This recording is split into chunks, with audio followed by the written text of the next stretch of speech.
It's like loading in the screen. Okay. Okay. So good morning, everyone. So this is Sunday, and we have just celebrated our 4th of July. I hope that everyone enjoy the celebration, your own celebration. Okay. So whether you outside, you can enjoy the holiday. Okay, so it was before it was we used to the Folk Guangshan used to join the parade, the 4th of July, hosted by the city of Brisbane. That the temple located, but this year, because they have a tax deficit revenue, so they feel very sorry to cancel it out, to cut the budget, so that they can serve us better. Right? So this is a sad story that I have heard. Okay, so today we are going to have, let me just talk about the procedure. 3 bows, hold to the triple J, okay, and then we are going to have, we are going to sit down and then chant this Heart Sutra, and then silent sitting meditation, metta practice, or loving kindness practice, a prayer, then the 3 refuges and the dedication of merits. After that, we're going to have a Dharma talk. Okay, so this is the procedures. So what we're going to do. Okay, so now we are going to start. Oops. Okay, so we're going to start with 3 bows. So if you have enough space, you can bow down. If your space is limited, that is okay. So you can just take the half bow. So that will be fine. Okay, so let us take 3 bows to the Buddha. So starting with half bow.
You are Savior,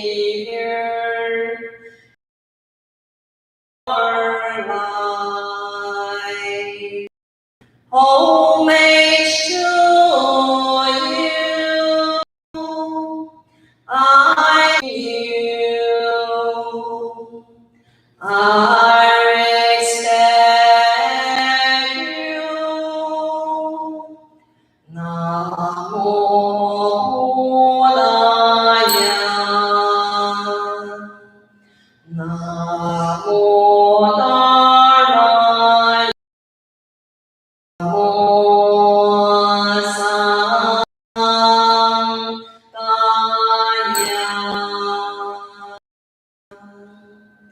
Half bow. Let us be seated.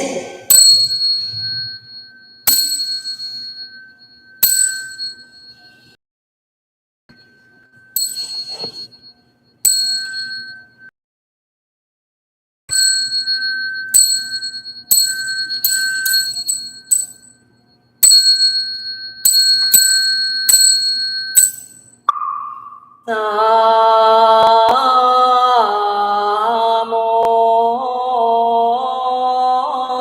Sakyamuni Buddha. Namo Sakyamuni Buddha. Namo Sakyamuni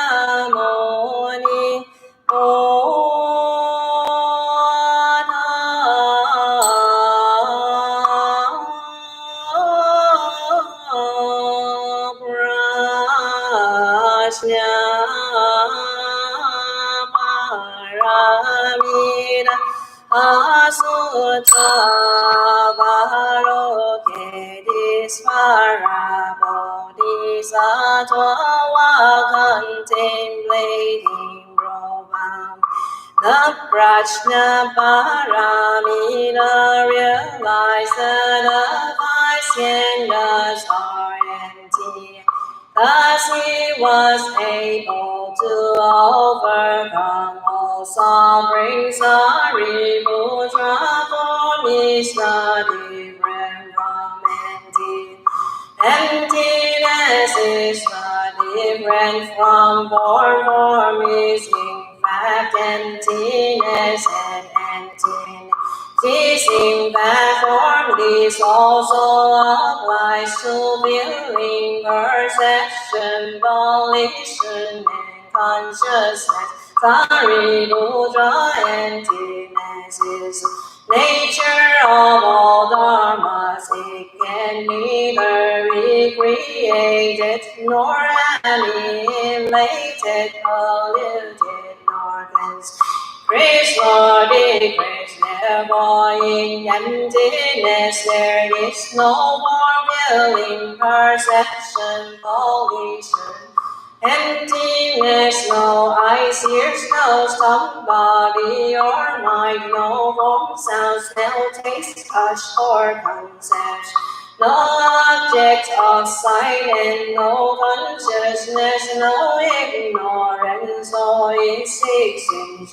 No aging and no death, nor their cessation, no suffering causes cessation, nor the path, wisdom, nor attainment. There is nothing to attain above the sun, who relies on the Vajna Paramita, has neither worry nor obstruction without worry. Obstruction, there is no fear away from confusion, daydreaming, and thus reaches nirvana mood. So the past, present, and future also rely on the Prajna Paramita to attain supreme enlightenment. Thus one should know the great mantra, the mantra. Illumination in the supreme of all mantras, it is my unequal mantra, able to enunciate all sovereign, this is true. Namos thus keep proclaiming the Prajna Paramita mantra. One says Kade, Kade, Kara, Kade, Kara, Samkade, Bodhi. So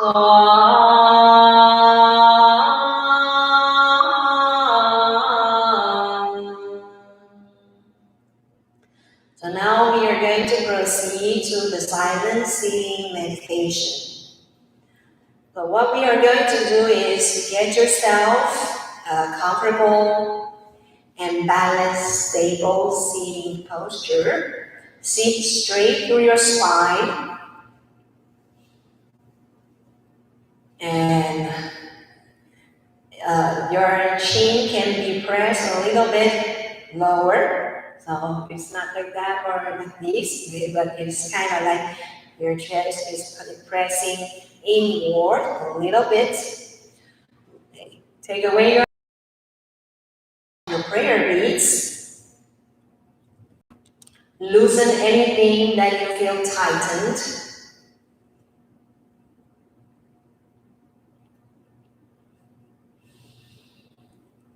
Close your eyes or half close your eyes. So for those who have half closed your eyes, you may have a soft gaze down through your nose. So take 3 deep breaths. So fresh air in and breathe out all of your stress.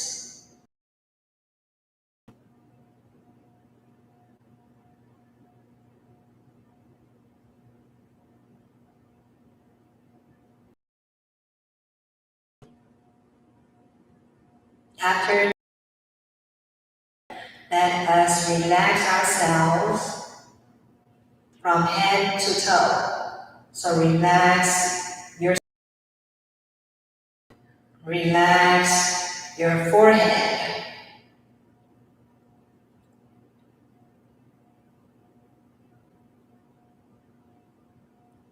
Relax your eyebrows.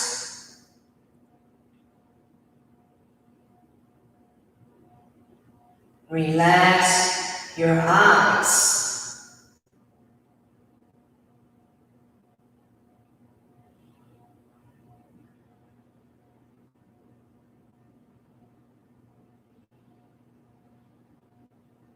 Relax your nose.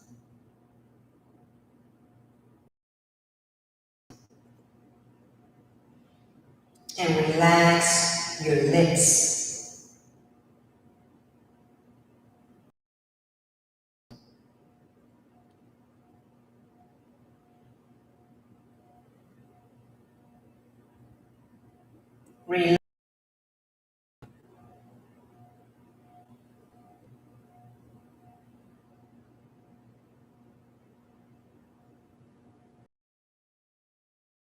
Relax your shoulders.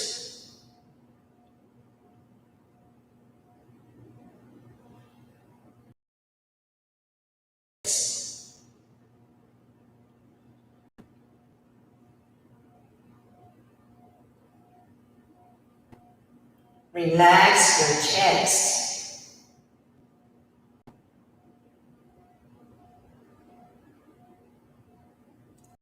Relax your abdomen.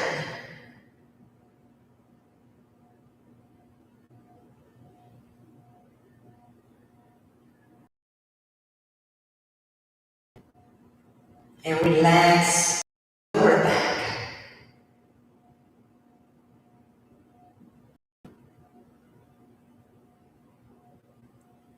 Relax your legs and all the way down to your toes.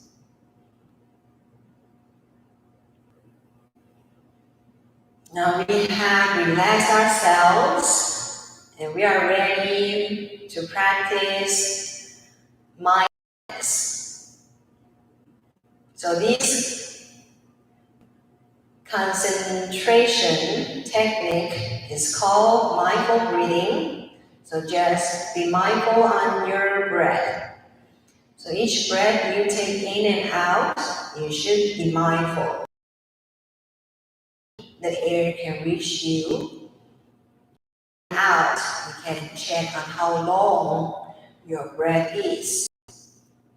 So if your mind got wandered out, longer focusing on your breath, just simply pull it back and gently pull it back onto your breath. So just simple as it is. Make it simple, relax, and enjoyment of breathing. So we're going to practice this for about 10 minutes. So let us be mindful.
So now you may open and take 3 deep breaths.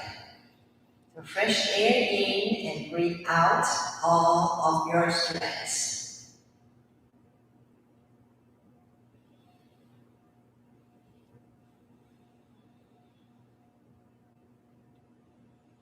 After taking 3 deep breaths, then we can move our body and bend our spine to the side. So this is to relax our spine. And then also bend forward, backward. So please be reminded, when we are doing this exercise, so also still focus on your breath.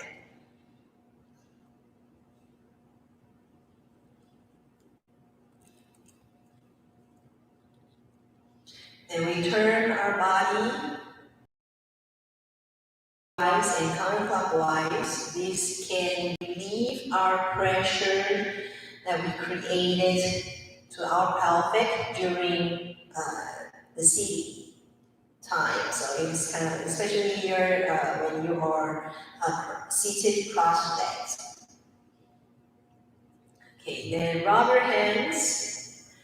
For those who have already know how to do it, you can do that. For those who are new, so please follow me. So you can rub your hands, cover your eyes with your own palms.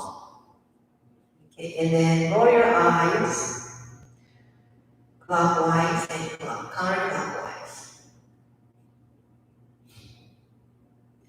Okay, then rub your face. But still focus on your breath.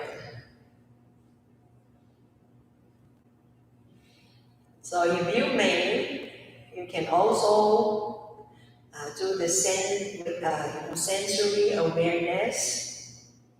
So just feel the touch. And also rub your ears. Then comb your head with your fingers from head top to the side.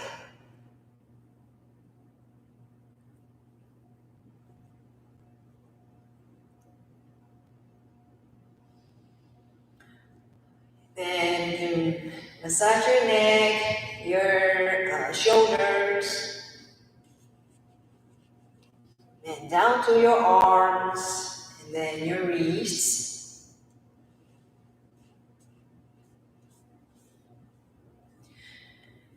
When you're sitting, you feel any tense or any, some part that you can't relax.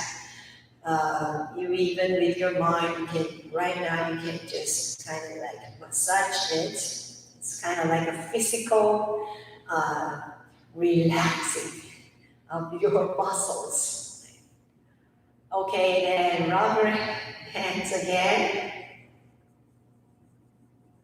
until it gets warm, and then put your palms against your lower back, then rub it in up and down or a circular motion.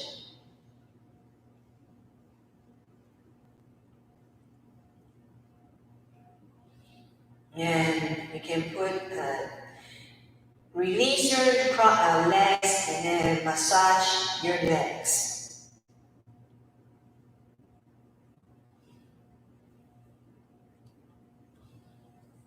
So I hope when you are doing so, these exercises, you're still focusing on your breath. Okay, because we are going to proceed to the practice of loving kindness. Okay, so it's called metta. Metta is a Pali word. It means loving kindness. Okay. So here is how we do it. We're going to recite 6 lines. Okay. So each line that when I recite, then I'm going to hit the bell. When you're hearing the bell, what I have recited. So, for example, the first line is may I be happy.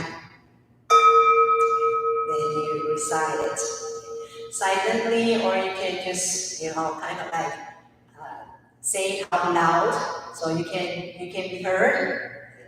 And when you hear it, it's kind of like making an impression to your mind, in your mind. And so whenever you feel kind of not come, very, very unhappy, you can do that, okay, to kind of like calming ourselves. Okay, so we're going to say 6 lines, and each line we're going to repeat it 3 times. And each time the subject will be different. Okay, the first one is for talking to ourselves. We bless ourselves that ourselves. So may I. So we're going to use I. We are going to wishing ourselves, like me, okay, as an individual, that we really feel happy, healthy, free of suffering, and living in peace. Now, the second time, we are going to picture a person or a group of people that we love and care. So picture that person or that group of people, and then just like when you're talking, when you're reciting the lines, we're going to use you instead of I. So we're going to say it to someone, like that person or that group of people. To expand our loving kindness even bigger, open our heart and open our mind. Okay. Then, so we're going to use the subject we. Okay. So including myself and the person, you, okay, and then also the ones, all the living beings in the universe or on earth. Okay. So just picture them. Okay. Wishing that we all can be happy, that we all can be healthy, living in a peaceful and a non-suffering world. Okay, so let us do it. So please just sit relaxingly, then take 3 deep breaths.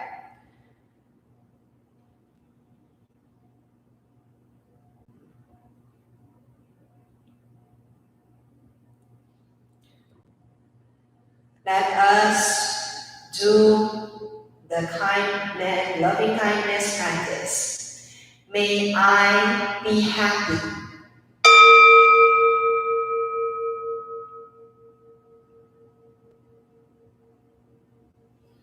May I be healthy.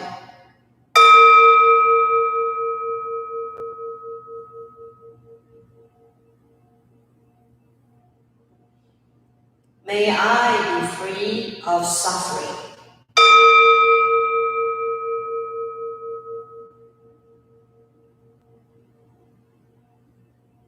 May I be free of mental anxiety.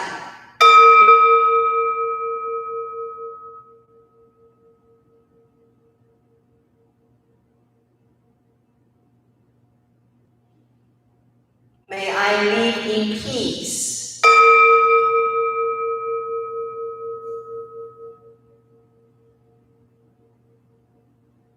May my life be blessed with ease.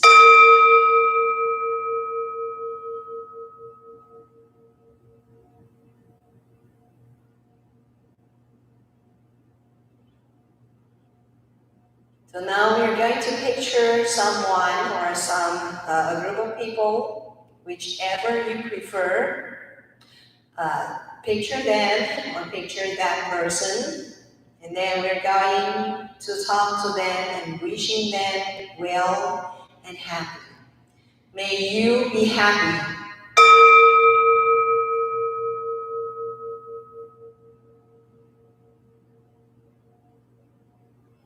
May you be healthy.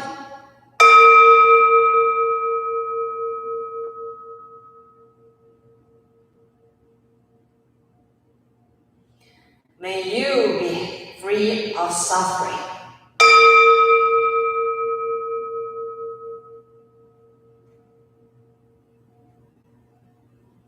May you be free of mental anxiety.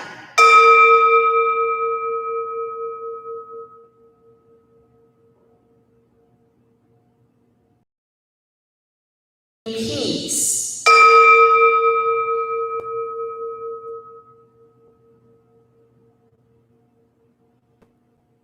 May your life be blessed with ease.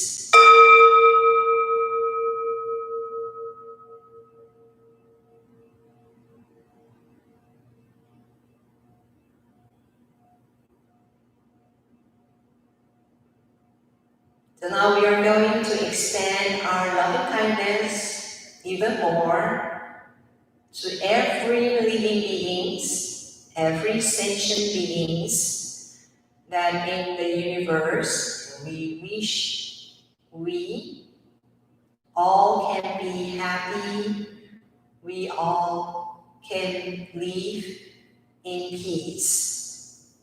May we be happy.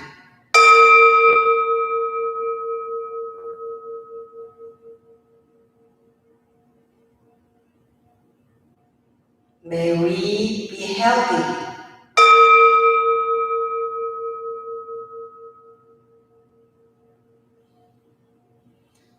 May we be free of suffering.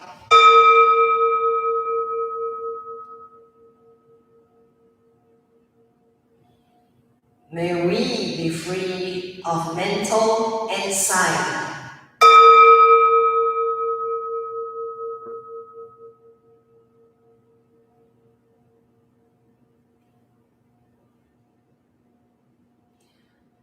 May we live in peace.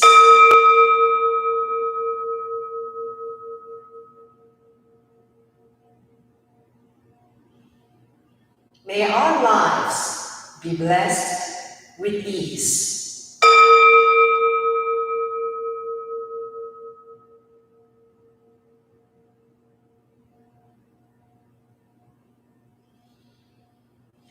So now we take 3 deep breaths again. So fresh air in, and we breathe out our loving kindness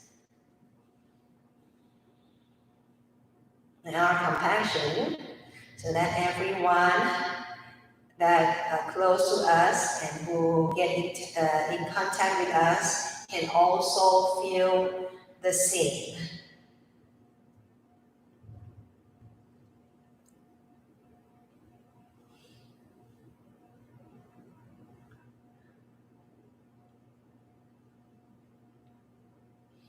Okay, so now we are going to, I hope this practice can really make ourselves and our world better. Okay, so now we are going to read the prayer. Okay, so sorry, forgot the password.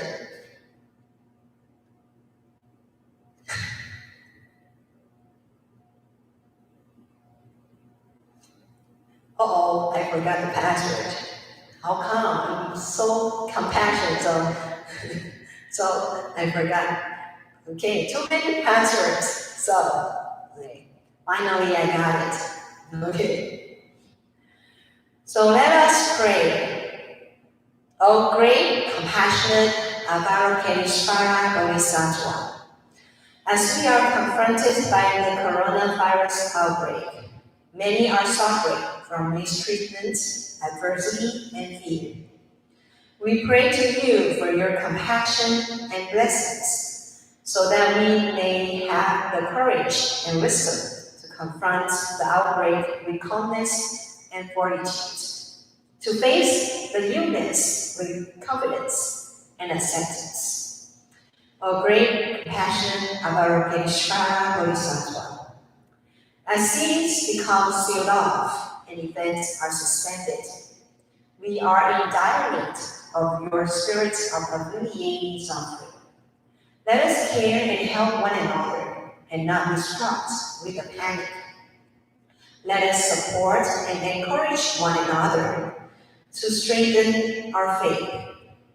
May the momentary isolations become retreats for self-introspection. May the momentary inconvenience become mindful practices of self-improvement. O great, compassionate Avalokiteshvara Bodhisattva, this is the moment when unity is most crucial. Let us trust in the government to resolve the crisis. Let us thank the medical professionals for treating the disease. No matter how difficult the situation, as long as there is compassion and wisdom, when we all practice the 3 acts of goodness, do good deeds, speak good words, and think good thoughts, we all protect the environment and have respect for all lives, we shall be able to turn peril into safety. O great, compassionate Avalokiteshvara Bodhisattva, at this moment, we sincerely recite your name, blessed be Avalokiteshvara Bodhisattva. We would like to take your liberation and ease as a model. From now on, we will distance ourselves from contrary and elusive ideas to contemplate the ease of individual. We will distance ourselves from discrimination and personal conjecture to contemplate the ease of circumstances. We will distance ourselves from attachment and entanglement to contemplate the ease of affairs. We will distance ourselves from the 5 desires and the troubles of the world to contemplate the ease of the mind. O great and compassionate Avalokiteshvara Bodhisattva, we pray for your blessings. Please help the survivors be delivered from suffering and recover their good health. Please help the deceased be reborn in the Buddha land and rest well in peace. May this world be free from the turmoil of the outbreak. May each and every one of us be safe and well. O great, passionate Avalokiteshvara Bodhisattva, please accept our sincerest prayer. O great, compassionate Avalokiteshvara Bodhisattva, please accept our sincerest prayer. So now we're going to stand up and ready for the 3 refuges and dedication of merits. So let us stand up.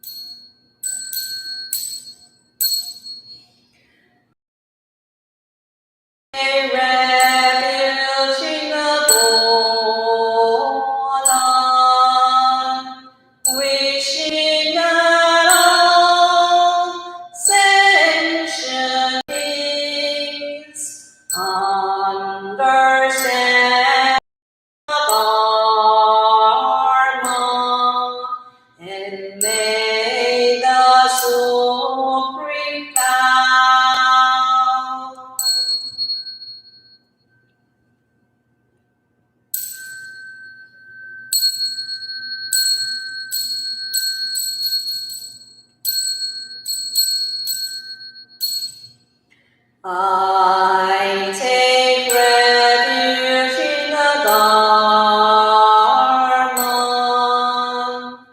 wishing that all sentient beings study the sutra diligently, obtain an ocean of wisdom.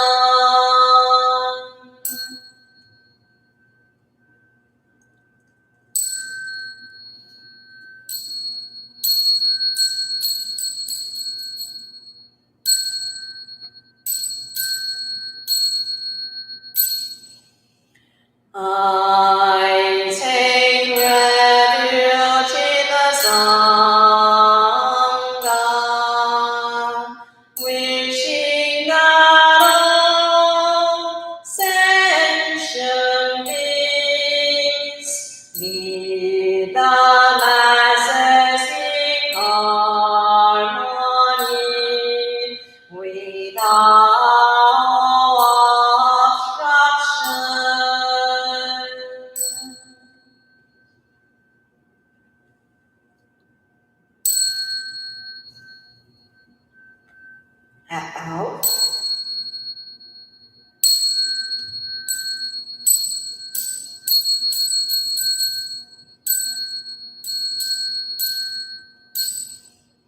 May kindness,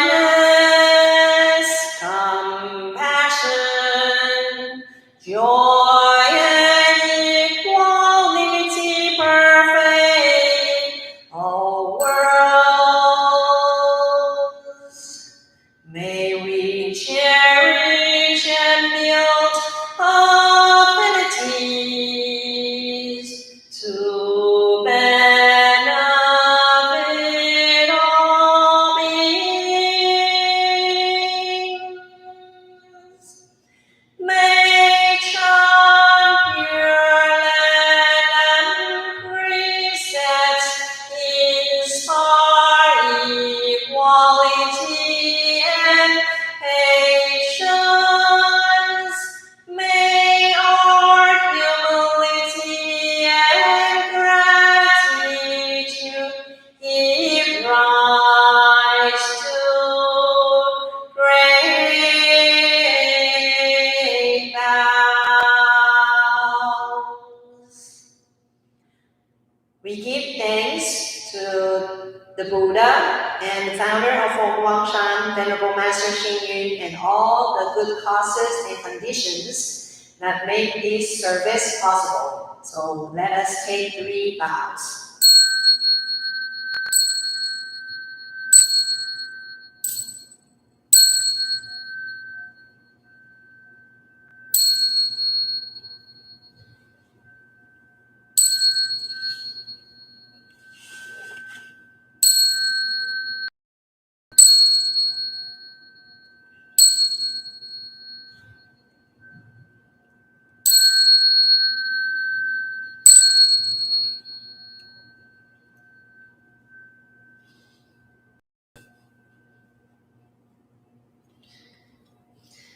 Okay, so please be seated.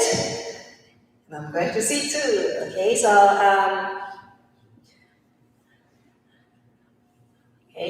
today is the first Sunday of July, and I hope that you spend a good time with your family for the 4th of July. And I know that it's a special time, and it is a very special celebration. Okay, so today I would like to share with you about some very well-known Zen monk in Korea. Okay, so I'm not sure how the Korean pronunciation, but in Chinese it's called Yuan Xiao. Okay, so we can say that it is a Zen master of Yuan Xiao. So this Zen master, when he was still a novice, he was kind of like moving around to study with well-known and very famous with famous scholars. So he travels village to village. So one day he was not able to make it to a village to take rest. So he was in a wild. He was in a very big wood. Okay. So he was kind of like looking for a shelter, and he was very tired, thirsty, and hungry. We know when we are traveling for long, and it was really tiring. And by the way, before there is no car, okay, or even no automatic things. Okay. And so then he is traveling by foot. So that makes him even tired. Okay. So he was looking for a shelter that he can kind of like make it for an overnight.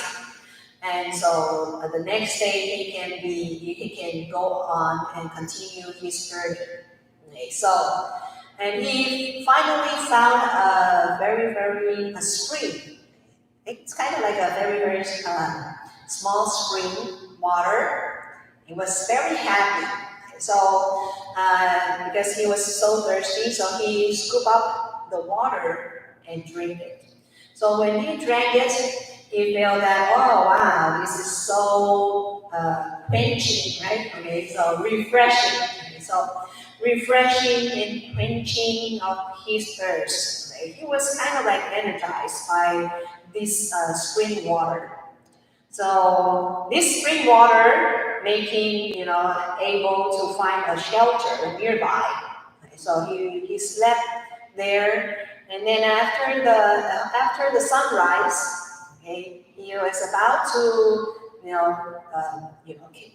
having a quick wash. Then he's going to continue his walking or his journey. Then when he go onto the spring water, he looked down, and what he found out is it kind of like it's a very horrific scene. Okay, so he found out there is a dead deer that was, there was a dead deer or dead wild animal dying, lying in the spring water. And so what he drank yesterday was with something or microbiome, something that is microbiotic, okay, uh, you know, with, with the wild animals, okay. So he's kind of like his stomach was not so comfortable, okay, but he kind of like reflecting of his feeling, his own feeling of this discomfort. Right? So when he's kind of like, his stomach is not comfortable, and he kind of compare with his own feeling last night. It was a very dramatic difference. It's a kind of like dramatic opposite feeling of to the same spring water. Okay, so he realized sometimes when we have some feeling of a person or an event or any perceptions or any feelings, like when we chanted in the Heart Sutra, right? And the feeling, perception, and the form. Okay, actually they are connected. Okay, so when the form, we have perceived a form, okay? And then in these perceptions, we have a correspondence feeling about these perceptions. Okay? So and because the information of that form or the information of our perception can be differed, can be very different, just like the Zen master. Okay? The spring toward that spring water last night and the morning next in the next morning. So it is very completely different perception and different feeling. Okay, so he realized that sometimes, right, it is not because something is wrong. Right? Something is wrong. I think that is something is wrong. Our perception can fool us. Okay? Our feeling can also fool us too. Right? Because we have not enough information. Okay, and so if the more information that we can perceive, then the more that we can understand, and the more that we can make judgments, right, or make choices, or better choices. Okay, so that is something that this Zen master Yuan Xiao has realized. So this story actually reflects, kind of like I reflecting upon this story, and it brings up my memory as a lay person when I was a volunteering at the temple, and I was the server. It's kind of like I am serving. I am a kind of like a server or a volunteers during the service. So I'm volunteering the service, and there is a very small ritual called making offerings. So we have to do the offerings uh, to scoop up a rice, because we offer rice in front of the Buddha statue, and then so we have to, and during the service of food offering, we have to kind of like scoop up a little bit rice of rice, and then go out. There is a small table, and we're going to put the rice, a very small amount of rice there, and we are kind of like contemplating that we are giving all the food to the sentient beings. Okay, so this is being practiced in the temples. Right? We have to. It is kind of like it's a ritual, and it is a practice of sharing. It is a practice of love, compassion. Okay. So when I was being taught, okay, so there is a kind of like rituals, and you have to recite some of the lines while you are doing the food offerings. Right? And take vows, doing something against sometimes it's complicated. So when I learned this, then I was doing that.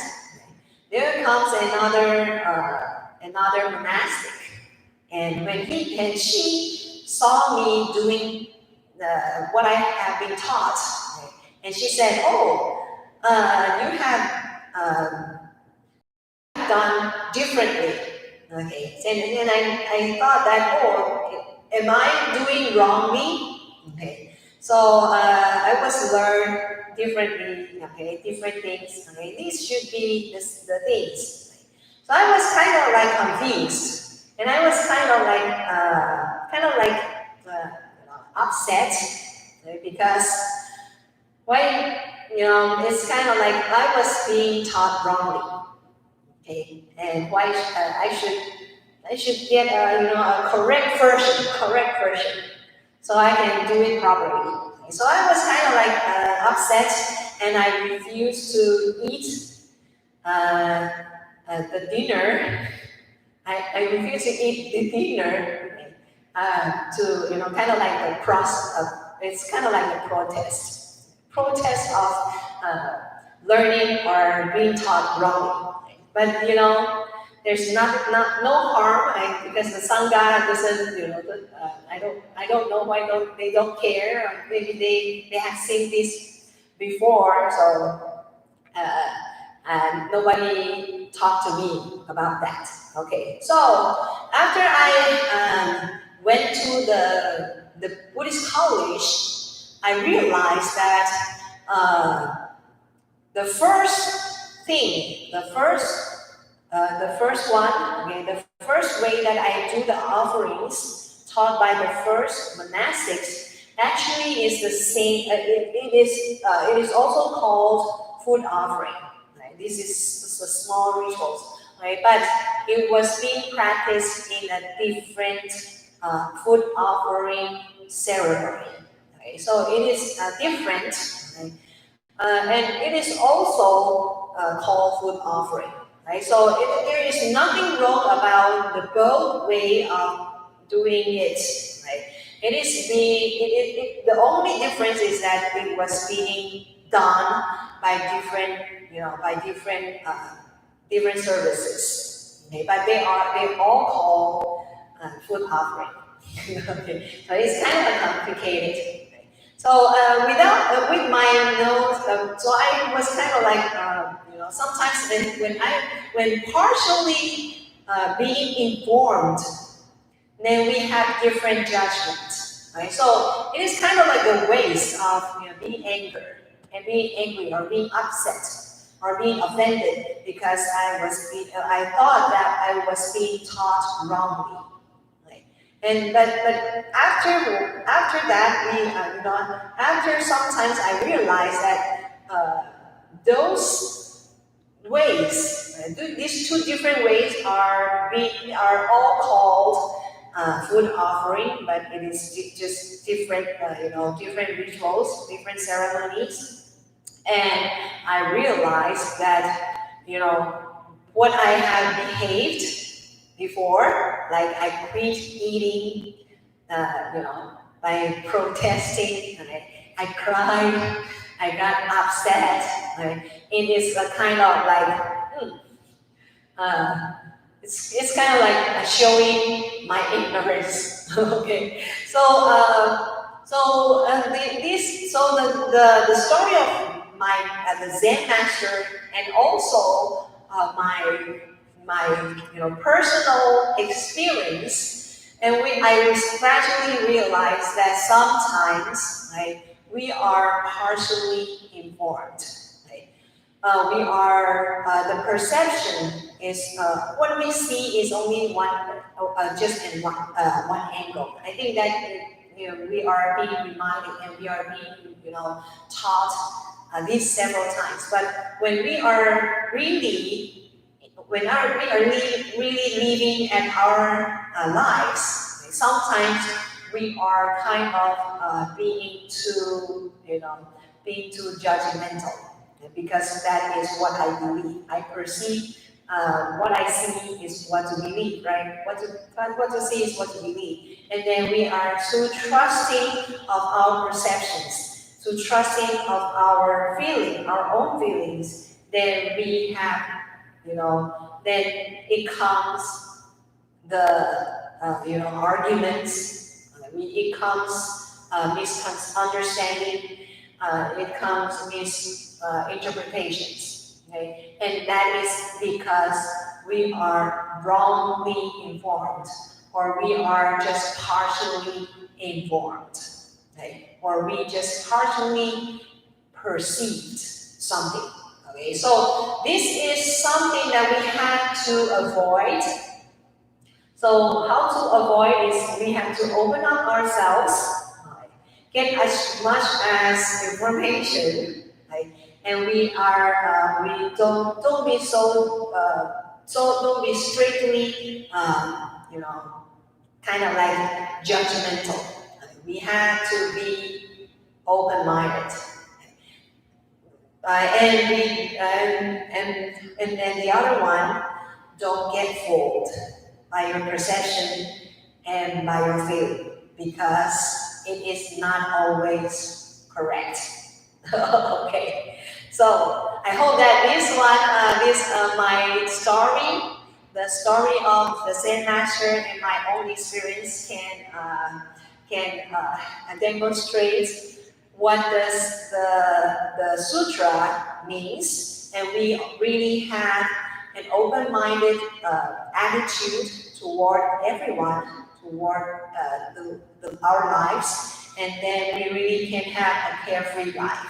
Okay, so thank you very much for joining, and I hope that you can have a very beautiful and enjoy your Sunday afternoon, and also the weekday that is coming.